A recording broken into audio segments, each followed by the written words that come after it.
Hey, welcome back, everybody. Always happy to speak with you, patrons. Thank you for the continued support. If you're not a supporter, head over to patreon.com/Eric Draitser, ERIC DRAITSER. There you'll have access to all of the content, including lots of audio and video commentaries like this one, written articles, podcasts, interviews, poetry, a whole lot more content. Some of this I'm putting up available for free on YouTube for everybody, but the majority of the output is only for the subscribers, at least in the first 30 days or so. So if you want access to this kind of analysis, geopolitical analysis, strategic international relations, this sort of stuff, please do support the work. That is how you can do it. You can help keep me going, keep me producing this sort of work. It's 10:20. My kids are in bed. My wife is in bed. And now I can finally sit down and do a little bit of work. That is the reality of the working man. That is the reality of the family man. That is the reality that I have here. So that's how we do things here. So please do go over to the Patreon page. Anyway, wanted to talk to you guys today a little bit about the Nord Stream 2 pipeline. Now, if you don't know what that is, that's okay. It is one of the most important pipeline projects going on in the world today. It is the project that is going to bring massive amounts of Russian gas, cheap Russian gas, to Germany, which is, of course, the industrial powerhouse of Europe, really the dominant force in the European Union as far as manufacturing goes, as far as exports go. So really the importation of cheap gas and the stable supply of cheap gas is really paramount for Germany and therefore for Europe. So the Nord Stream is, of course, very, very important. But as with all things Russia and Europe, there are political, international relation type issues that have to be addressed. And in many ways, we can see how Nord Stream, like other projects elsewhere, both in Europe and around the world, is kind of part and parcel of the broader political game between the United States and Russia, between Russia and the European Union, and so forth. So we want to talk a little bit about the Nord Stream, but it's not just for the sake of understanding it, right? As I just said, we have to understand it in the context of other political issues that have come to the fore recently. And I think probably the most obvious example with respect to Russia has to do with the attempted assassination of Alexei Navalny, the main voice of the liberal opposition inside of Russia. Navalny, to the extent that, well, whether he's a liberal or not, I suppose is somewhat debatable, but the anti-Putin opposition that is non-communist inside of Russia. So Navalny, he was, poisoned with, I mean, that's clear. Who did it is somewhat murky, but he was poisoned. He went to Germany to seek, his family got him medical attention in Germany. That then made this an international issue. And that is why we need to talk about Russia, Germany, and the Nord Stream. So let's talk a little bit about the Nord Stream. I'll circle back to Navalny and we'll try to connect how these issues, well, try to draw out how these issues are connected and who some of the key players are. But let's talk a little bit about the Nord Stream. So the Nord Stream really isn't one pipeline. It's not two pipelines. It's actually a collection of pipelines. The first pair of pipelines were inaugurated in 2011. These two, of course, as I've mentioned, they bring Russian gas to Germany. Now, that is collectively called Nord Stream 1. It's been up and running throughout the majority of the last decade. Nord Stream 2, however, is the second phase, the additional two pipelines that were supposed to come online at some point, well, sometime in the last 2 years. The project was inaugurated essentially in 2018. Depending on who you ask and depending on how you want to slice it, it is most of the way completed, or at least it was most of the way completed. But before we get into what happened, let's talk a little bit about ownership here, just so we have a lay of the land as far as the finance side of this.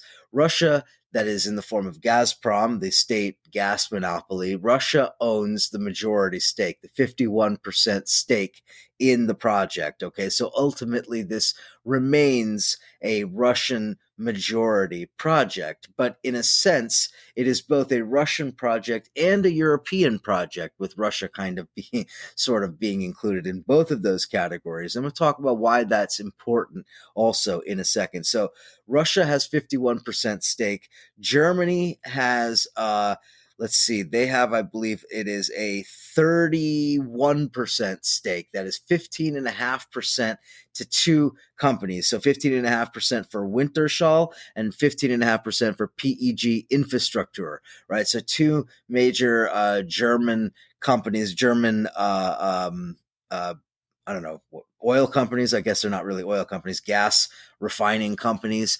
They are 15.5% stake.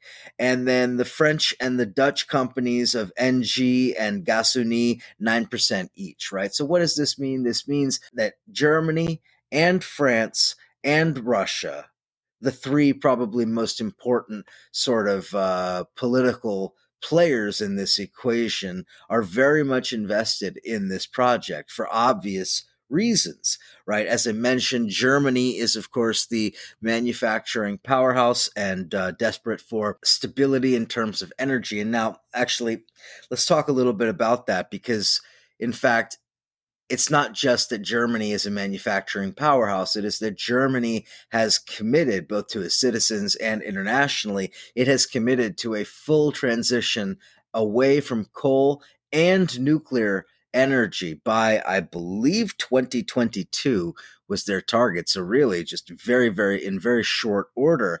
Now, in order for that to happen, in order for Germany's economy to continue working while simultaneously shifting away from those for those very critical sources of energy, Germany is going to now rely very heavily on natural gas, and natural gas will be their quote unquote second pillar of their energy infrastructure. The first pillar, of course, being renewable energy, green energy, and so forth. So gas is going to figure centrally, even in a green, renewable energy future.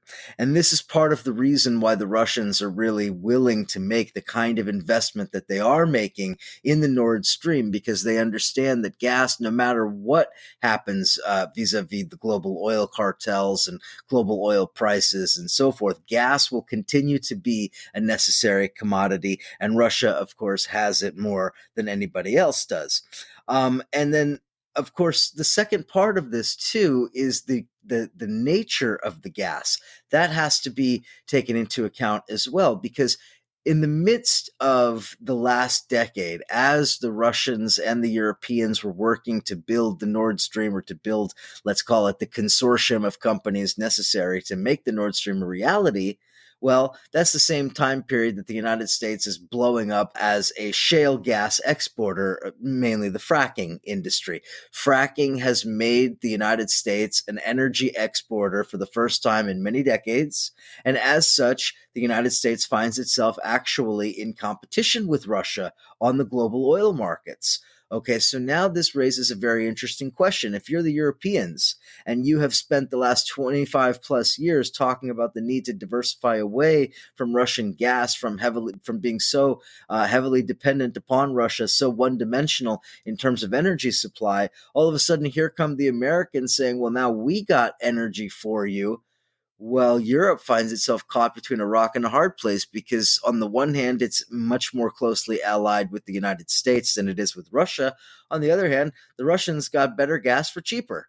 So, this is a very interesting place that Europe finds itself, and the sort of divisions among some of these countries in Europe are very interesting. For instance, you've had some pretty tough talk from members of parliament in Germany.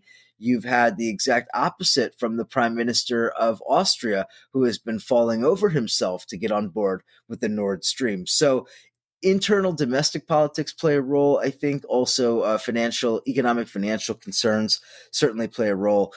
So anyway, talking a little bit about the American role here, I think this is critical as well, because really this is a hostile this is the, they play the role of the sort of the hostile power. The United States, desperate to do anything it can to delay, forestall, and otherwise derail the Nord Stream for obvious reasons, as I just mentioned, not only because they're competing with the Russians, but also for strategic reasons, right? To drive a wedge between Russia and Germany, between Germany and France, between Germany and Austria, between, all of these different players. Russia, of course, stands to benefit more than anybody. So, December 21st, 2019, the United States with Nord Stream 94% done. December 21st, the United States launches an antitrust action against a Swiss company. I believe they were called Allseas, a Swiss company that was laying some of the pipeline for the Nord Stream. Well, as you might imagine, this company was tremendously fearful of what U.S. sanctions or U.S. antitrust and followed by U.S. sanctions might do. So they pulled out of the project. Now, the project has really gone nowhere from that point to now. So, and yet another example of the United States using its power, using its muscle to attempt to derail this project. Let's see. So now it's not just antitrust action, though. You actually had a group of Republican lawmakers who openly threatened sanctions against the German port city where this was being built, against some of the German financiers behind, the German portion of the project, and so forth. So there has been a tremendous amount of threats coming out of Washington towards anybody willing to have even, friendly relations with the Russians as far as building this project. Now, I think one of the primary examples where we see that is U.S. pressuring Denmark. Denmark is, of course, one of the countries in that region with the pipeline coming through the Baltic Sea. Just take a look at your map. Why Denmark would be so important here. Denmark is the last to come on board. Denmark had, well, from all indications, very significant arm twisting from the United States. Secretary of State Pompeo visited Denmark not too long ago, no doubt, to try to derail the project to the extent possible. We've also seen the government in Poland, most likely at the behest of the United States, fining Gazprom $7.5 billion US, $7.5 billion representing a huge chunk of their total revenue for the entire year. So all of this, I think, kind of shows that Washington is really interested in derailing Nord Stream as much as possible, and they're going to pretty much use any tactics, from sanctions to economic pressure, carrot and stick approach, all of that sort of stuff. Now, ultimately, what is the key strategic goal for the Russians and also for the Europeans in building the Nord Stream? It is not simply to bring Russian gas to Europe. It is to bring Russian gas to Europe without having to go through Ukraine. The bypassing of Ukraine is really at the heart of the calculus for the Russians, and also, in a sense, for the Europeans as well. The over-reliance, as Europe has seen it, on old Soviet era gas infrastructure in Ukraine, that's been a sore spot for the Europeans for quite a long time. And certainly Nord Stream is one way of shoring up kind of this more reliable, multi-pronged approach to the delivery of energy to Europe. Of course, there's a lot of reasons why that's important. Bypassing Ukraine because of the conflicts in Ukraine, bypassing Ukraine because it takes away a critical lever for Putin and for the Russians to use as sort of a cudgel against Europe. It will kind of take away one of the main aspects of Putin's leverage over Kiev. So I think there's many strategic reasons why the Europeans would absolutely want this. Now, I started talking about Navalny, but then I kind of launched into this background on Nord Stream, and I want to kind of show how these are related, because the timeline matters in this Navalny case. I'm not going to get into all the specifics about Novichok and, the research on that and what, the different theories and so forth. That's a little bit outside of my area of expertise. I would defer to others who could talk about that a little bit more. So anyway, Navalny gets sick August 20th. This is on a flight from Siberia headed to Moscow. Unclear exactly when it kind of the situation deteriorates, but he is placed into a coma, and he's in a coma for 2 weeks in, I believe, in Omsk, in the city of Omsk in Siberia. He is then transferred August 22nd, 2 days later. He is transferred to Germany, and it's in Germany where the evidence of the Novichok is allegedly found. Now, I obviously wasn't there conducting the lab result, to get the lab results, but I can only assume the reporting is accurate. The Novichok was, confirmed, and so that then raises a very interesting question. Has Navalny now become an international incident between Germany and Russia? Well, if you were to ask some of the principal parliamentarians and high ranking officials in Germany, it most certainly absolutely does change the dynamic. The poisoning has kind of really soured a lot of key elements on this project. It has, brought into focus some very, very, very, very vocal opposition, not only to the Nord Stream project, but really opposition to any rapprochement with Moscow. And I think that this is really probably the most critical aspect of all of this, is that ultimately this can have a very significant impact on Russian-German relations. You've seen also, and I'm scanning through this article here trying to find it, but you're seeing all kinds of articles written. Well, here's a headline. This comes from, let's see, I think this is from Politico. Navalny poisoning shows why Putin's pipeline must be stopped.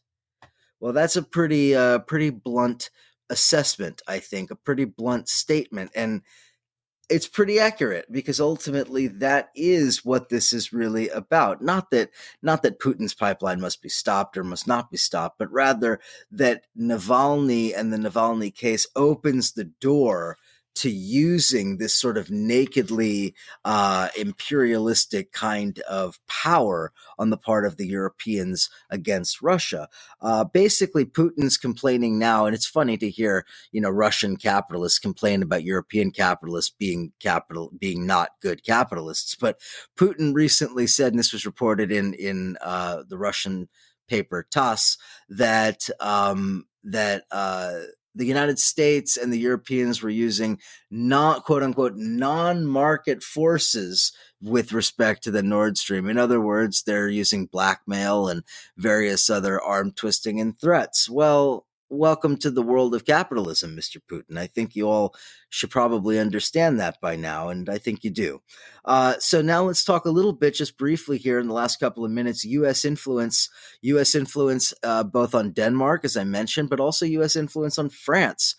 France and Emmanuel Macron are very much in the middle of this as well. France has kind of played this kind of good cop, bad cop role with the Russians, at one time saying that they're looking for a warming of relations, at the same time accusing Russia of being involved in all sorts of nefarious acts. So the U.S. influence in France, I think, is pretty significant, and certainly, as I mentioned, with Denmark. And then this issue of German and French unity around this issue is really critical. If you see them speaking with one voice, German parliamentarians and French parliamentarians, that is very, very, very bad news for the Russians. The Russians would like to see as much division on this issue as possible. Again, Nord Stream is not, it is not the end all be all of the Russian economy, but it is one of the principal ways by which Putin expects to solidify Russian economic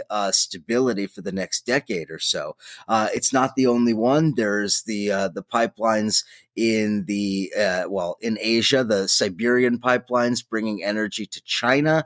That is the formerly known the Altai pipeline, now I believe called the Power of Siberia 2 pipeline project, which is supposed to bring Western Siberian energy into China via Mongolia, if I recall. There's also the Far Eastern pipelines from Sakhalin and Vladivostok out there, bringing energy into China, potentially also looking elsewhere in East Asia. So the Russians have a lot of pipeline politics going on. And it is in understanding the pipelines that we can kind of get a window into the broader context of this sort of European political game, because ultimately that is what it is.